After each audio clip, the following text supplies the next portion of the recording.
Assalamualaikum warahmatullahi wabarakatuh. Semangat pagi anak-anak. Jumpa kembali dengan Ustazah Ana. Hari ini kita belajar tema 4 subtema 2 pembelajaran 1. Tidak terasa sudah masuk subtema 2 ya. Namun sebelum belajar, marilah kita berdoa terlebih dahulu. Berdoa mulai. Bismillahirrahmanirrahim. Raditu billahi rabba wa bil islami dina wa bi Muhammadin nabiyya wa rasulah. Rabbi zidni ilma warzuqni fahma. Amin ya rabbal alamin. Oke, siapkan buku tulisnya ya, alat tulis, buku, kemudian disimak dengan baik videonya. Oke, di tema 4 subtema 2 pembelajaran 1 ini kita akan belajar muatan bahasa Indonesia, yaitu kompetensi dasar 3.2 dan 4.2 tentang menggali isi teks penjelasan yang didengar dan dibaca. Kemudian yang kedua yaitu tentang muatan IPA KD 3.6 dan 4.6, menjelaskan cara menghasilkan, menyalurkan, dan menghemat energi listrik. Muatan IPS KD 3.3 dan 4.3 yaitu menganalisis posisi dan peran Indonesia dalam kerjasama di bidang ekonomi, politik, sosial, budaya, teknologi, dan pendidikan dalam lingkup ASEAN. Globalisasi dan manfaatnya. Oke, masih seputar globalisasi anak-anak. Kita telah mengetahui pengaruh globalisasi yang terjadi di sekitar kita. Tahukah kalian apa manfaat globalisasi dan bagaimana globalisasi dapat terjadi? Ayo kita pelajari. Nah, di sini ada pertemuan ya, APEC Ministerial. Kita bacakan ya, anak menyimak. Menteri Luar Negeri Retno Marsudi menjadi pembicara dalam pertemuan tingkat Menteri Negara-Negara Forum Kerjasama Ekonomi Asia Pasifik atau APEC di Manila, Filipina 17 November tahun 2015. Nah, ini bisa disaksikan di seluruh dunia anak-anak, meskipun konferensinya atau pertemuannya di negara Filipina ya, namun kita yang ada di Indonesia pada saat itu juga bisa melihat secara langsung. Nah, tadi ada gambar pertemuan ya, kemudian ada disaksikan lewat LCD, ditayangkan secara langsung. Dengan memperhatikan gambar tadi, coba dijawab beberapa pertanyaan berikut ini. Bisa diskusi bersama orang tuanya ya. Yang pertama, bagaimana berita tentang pertemuan tingkat menteri APEC tersebut dapat disiarkan ke semua negara di berbagai belahan dunia. Kemudian yang kedua, apa manfaat globalisasi terhadap kerjasama Indonesia dengan negara-negara di Asia dan di dunia? Nah, pada pembelajaran sebelumnya kalian telah mempelajari tentang apa itu teks eksplanasi. Informasi penting dari teks eksplanasi dapat kita temukan dengan cara membaca cermat atau menjawab pertanyaan berdasarkan isi teks. Bagaimana sih langkah-langkah menemukan informasi penting dari teks eksplanasi yang didengar? Nih, Ustazah bacakan ya, anak-anak nyimak. Yang pertama, kalian harus berkonsentrasi ketika mendengarkan teks yang dibacakan.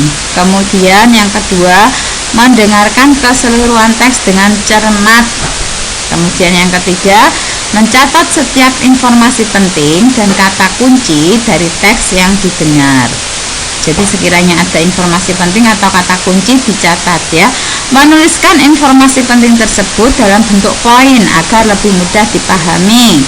Selanjutnya, menuliskan kembali poin informasi yang didengar menjadi kalimat utuh. Dan yang terakhir, gunakan kalimat yang efektif untuk menuliskan dan mengembangkan poin informasi tersebut. Nah, carilah informasi lain tentang kerjasama di bidang politik antara Indonesia dengan negara-negara anggota ASEAN. Identifikasi posisi dan peran Indonesia dalam setiap kerjasama tersebut. Kalian bisa melakukannya bersama teman-teman dalam kelompok kecil, bisa nanti saling ini ya, WA sama temannya, bisa diskusi melalui bisa video call atau WA. Tuliskan dalam diagram berikut. Kerjasama Indonesia dengan negara-negara di Asia Tenggara di bidang sosial budaya di masa globalisasi. Contohnya ini. Nah, tapi nanti di sini diganti bidang politik anak-anak ya. ganti di bidang politik. Ini sesuai pertanyaan yang ada di sini, bidang politik. Kalau yang bidang budaya sudah kita pelajari di subtema 1 kemarin ya. Subtema 2 kita masuk di bidang politik. Nah, bagaimana penggunaan energi pada masyarakat Indonesia? Bagaimana dampaknya bagi lingkungan hidup? Ayo kita cermati potongan berita berikut ini. Belakangan ini banyak bermunculan masalah pemborosan energi. Masalah pemborosan energi secara umum sekitar 80% disebabkan oleh faktor sumber daya manusia yang kurang memahami dampak dari pemborosan energi bagi kelangsungan hidup anak cucu kita mendatang. Selain disebabkan oleh manusia, ada pula 20% disebabkan oleh faktor teknis. Indonesia merupakan negara yang boros dalam penggunaan energi. Bahkan Indonesia termasuk salah satu negara di Asia Tenggara yang tertinggi dalam hal pemborosan energi. Hal ini tercermin dalam indeks elastisitas energi. Skor Indonesia lebih tinggi dibandingkan dengan negara-negara di Asia Tenggara, bahkan dengan negara maju. Hal ini menunjukkan perlunya masyarakat Indonesia mengkonsumsi energi secara lebih efisien dan mengurangi pemborosan. Dampak dari pemborosan energi sebenarnya sudah kita rasakan. Hal ini terasa dari peningkatan suhu global. Meningkatnya suhu global menyebabkan naiknya permukaan air laut, meningkatnya intensitas fenomena cuaca ekstrim, lebih lamanya cuaca panas daripada cuaca dingin, dan hilangnya gletser serta akibat-akibat lainnya. Jika fenomena ini terus terjadi tanpa antisipasi dan penanggulangan, mungkin kelangsungan hidup manusia akan terancam akibat dari boros energi anak ya. Nah, sekarang coba direnungkan bersama-sama, bagaimana dengan dirimu? Apakah kalian telah melakukan kebiasaan hidup hemat listrik? Nah, jika iya, tuliskan alasannya atau penyebabnya ya. Kemudian yang kedua, apa rencana kalian untuk menjadi lebih baik lagi? Misalnya belum bisa menghemat energi, nah bagaimana kelanjutannya, rencananya supaya menjadi lebih baik? Ini bandingannya ada dua ini ya. Nanti ditulis Ustazah, ya ditulis. Nah, yang terakhir nanti anak-anak bisa bekerja sama dengan orang tuanya.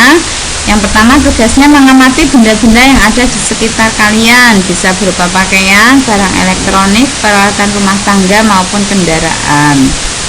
Kemudian, apakah kalian menemukan produk-produk yang berasal dari lintas negara? Nah, nanti dicatat temuannya. Nah, demikian pembelajaran hari ini, semoga bermanfaat. Terima kasih atas perhatiannya dan tetap semangat.